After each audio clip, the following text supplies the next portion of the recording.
En termes de stabilité des sociétés à travers le monde, plusieurs analystes militaires estiment que les menaces principales, ce ne sont pas les guerres ni le terrorisme, mais les dérèglements climatiques à venir.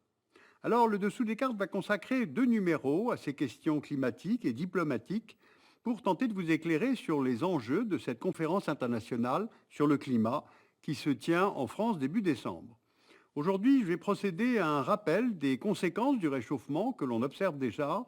Je vais vous parler de la méthode d'acquisition des données et voir ce qui a été tenté depuis une vingtaine d'années, en somme ce qui précède cette COP 21. D'abord, 2 petits rappels. Depuis environ 200 ans, la combustion des énergies fossiles, charbon, pétrole, gaz naturel, projette dans les couches basses de l'atmosphère des gaz. Une partie de ces gaz est captée par la planète du fait de sa biocapacité.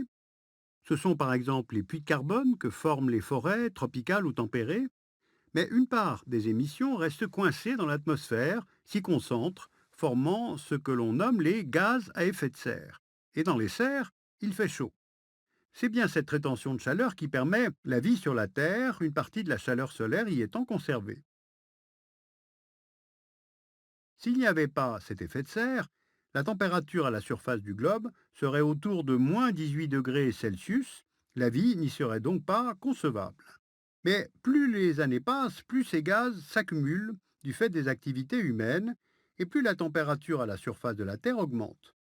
Ce graphique nous montre bien la corrélation qui existe entre l'utilisation du charbon et du pétrole, les émissions de CO2 provoquées par leur combustion et l'augmentation de la température sur la planète. Entre 1880 et 2012, la température moyenne à la surface de la Terre s'est élevée d'exactement 0,85 degrés Celsius. Et les projections anticipent une augmentation de 2 voire 3 degrés d'ici 10, 20 ou 30 ans, peut-être même 4 degrés par rapport à 1850 d'ici 2100 dans les hypothèses les plus hautes. Quelles sont les conséquences de cette chaleur additionnelle? Voici les régions où entre 1986 et 2005, il y a augmentation des précipitations et celles où il y a diminution. Voilà maintenant la même carte, mais pour la période 2081-2100. Les zones humides vont devenir plus humides et les zones sèches vont devenir plus arides. Plus de chaleur entraîne mécaniquement un déplacement des espèces animales vers des altitudes et des latitudes plus élevées, du sud vers le nord dans l'hémisphère nord et du nord vers le sud dans l'hémisphère sud.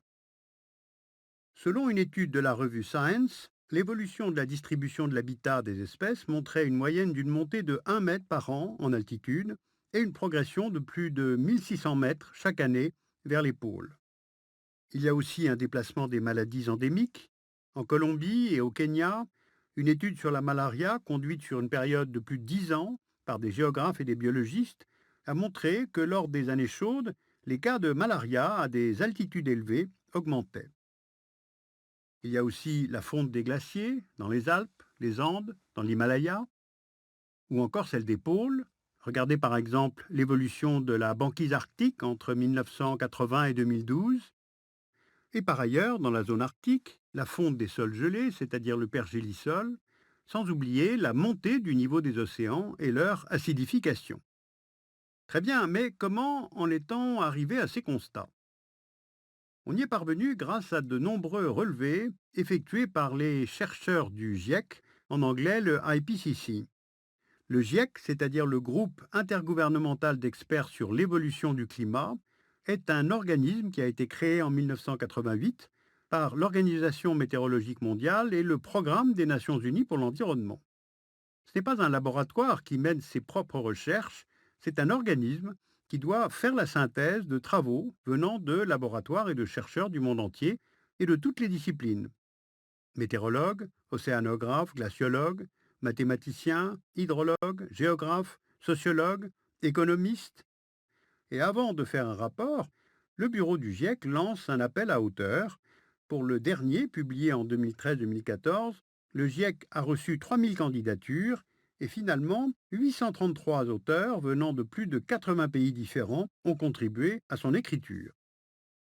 284 venaient d'Europe, 234 d'Amérique du Nord, d'Amérique centrale, des Caraïbes, 133 d'Asie, 68 du continent africain, 66 du sud-ouest Pacifique, 48 d'Amérique du Sud.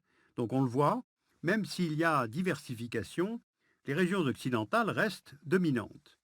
Alors le GIEC doit rendre cette information sur les changements climatiques accessible au public et aux décideurs politiques et économiques afin que ceux-ci mettent en place des solutions adaptées. Alors les solutions pour maîtriser ce réchauffement, en fait, cela fait longtemps qu'elles sont sur les tables. 4 ans après le début des travaux du GIEC, donc en 1992, a lieu ce qu'on appelle le sommet de la Terre, la conférence des Nations Unies sur l'environnement et le développement à Rio. Elle va regrouper 178 États et déboucher sur l'adoption d'une convention cadre sur le changement climatique qui s'appuie sur plusieurs principes. Celui de la responsabilité, les pays développés doivent être à l'avant-garde dans la lutte contre le changement climatique. Celui de précaution, l'absence de certitude scientifique ne doit pas servir de prétexte à ne pas agir. La Convention ouvre une division du monde en deux, les pays développés et les pays en transition, soit l'ex-Europe de l'Est, dit de l'annexe 1, qui prennent l'engagement de réduire leurs émissions de gaz à effet de serre, et par ailleurs les pays en développement, qui eux n'ont pas d'obligation de réduction pour ne pas entraver leur développement. Sauf qu'il n'y a pas d'objectif de réduction quantifié. En fait, il faudra attendre 1997 et le protocole de Kyoto, qui fait accepter pour la première fois des objectifs quantifiés de réduction et des contraintes. Les pays économiquement forts s'engagent à réduire leurs émissions d'au moins 5% avant 2012 par rapport à 1990, mais avec d'importantes variations entre les pays.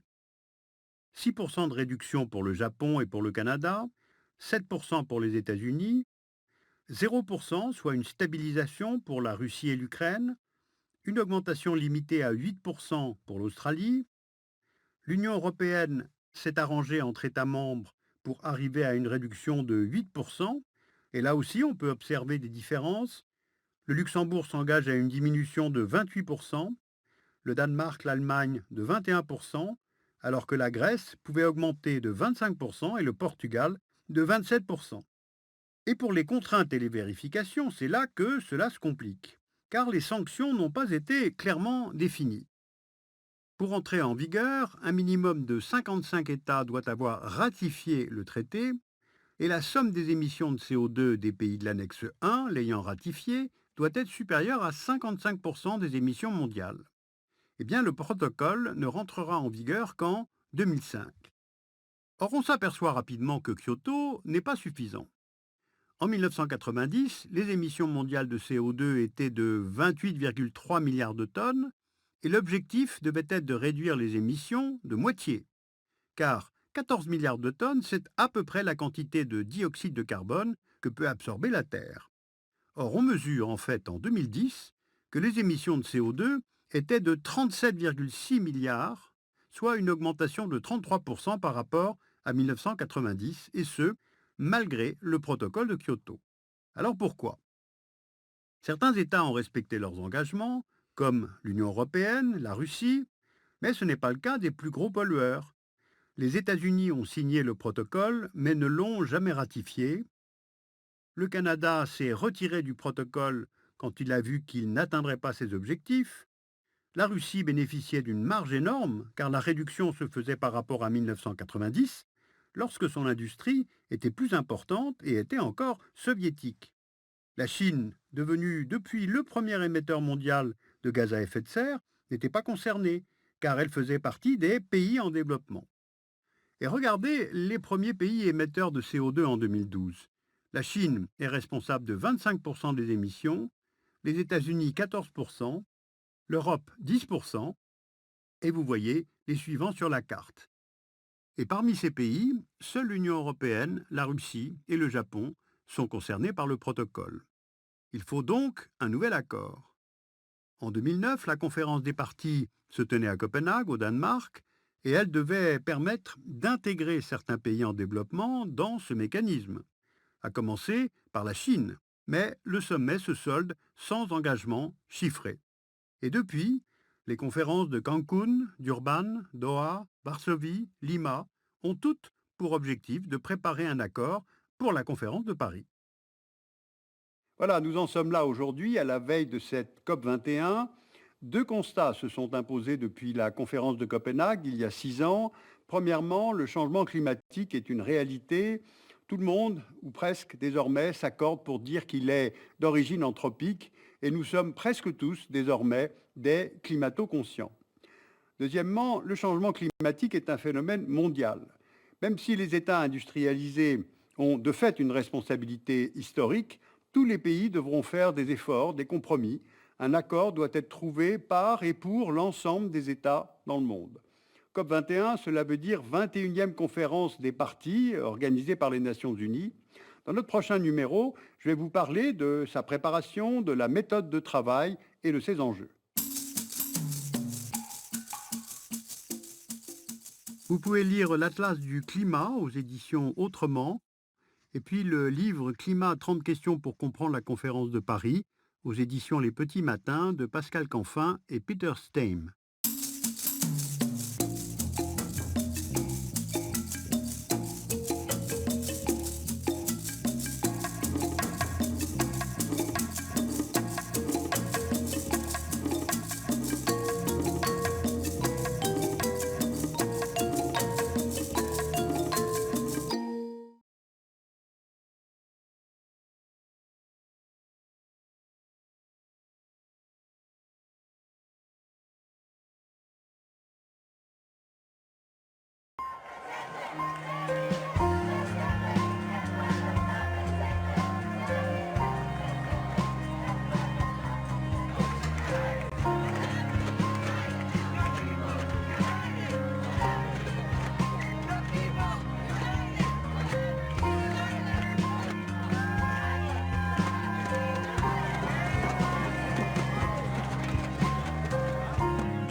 New York, septembre 2014.